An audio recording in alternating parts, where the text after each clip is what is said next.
तो वहां पर कलेक्टर के स्थान पर ये आपके सीओ साहब शराफ जी, जिनको आईएएस होने का बहुत घमंड है, इतना घमंड है कि ये मान के चलते हैं कि इनसे ज्यादा ज्ञान किसी के पास है ही नहीं। और ये मानव नहीं, महामानव है। ये मानवीय दृष्टिकोण से कभी कोई बात सोचते ही नहीं। 5 बजे के बाद शासकीय दायित्व खत्म हो जाता है, लेकिन इस महामानव का जो काम है वो 5 बजे के बाद चालू होता है। 5 बजे के बाद ये महिला शक्ति का अपमान करता है। 5 बजे के बाद ये इंसान को इंसान नहीं समझता। जब हमारा अधिवक्ता साथी वहां पर अपने पक्षकार की बात करने पहुंचा तो ये कहते हैं तुम तो फर्जी वकील हो। पक्षकार को कहते हैं तुम्हारा वकील तुमको गुमराह कर रहा है। अरे सीओ साहब, आपको यह अधिकार किसने दे दिया कि आप हमारे पक्षकार को हमारे सामने हमारी काबिलियत पर प्रश्न लगाएंगे? एक अधिवक्ता को ये कहेंगे कि हम अपने पक्षकार को, जो बड़े विश्वास के साथ हमारे साथ न्याय की गुहार लगाता है, उसको कहेंगे कि ये गुमराह कर रहा है, आपका शोषण कर रहा है? उस बात को लेकर हमारे पूरे अधिवक्ता साथियों ने कलेक्ट्रेट पहुंचकर इस अपमान के विरोध में शंखनाद प्रारंभ किया।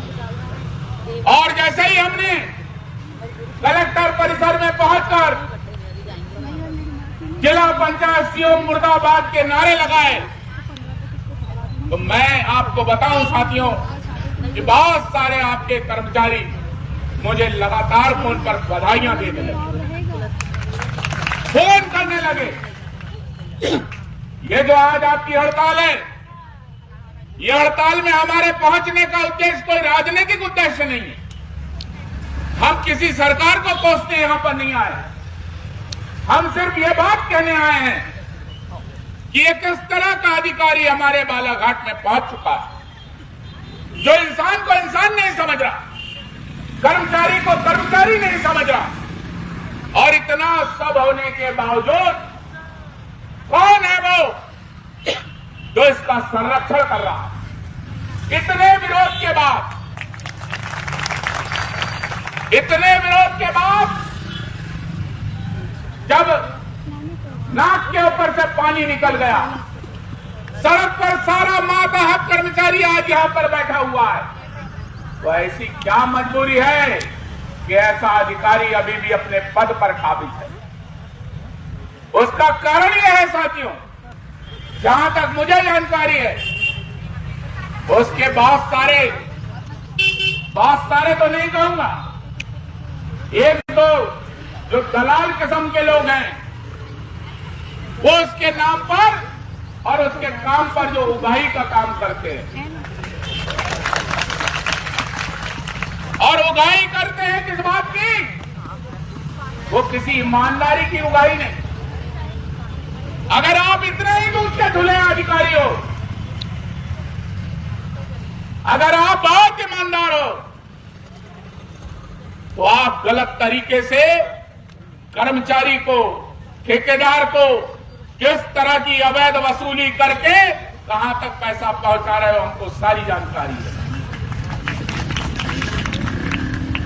मेरा आपसे एक कर्मचारी निवेदन है साथियों, प्रजातंत्र में कार्यपालिका, व्यवस्थापिका, न्यायपालिका तीनों स्तंभों के माध्यम से हमारी प्रजातंत्र की व्यवस्था चलती है।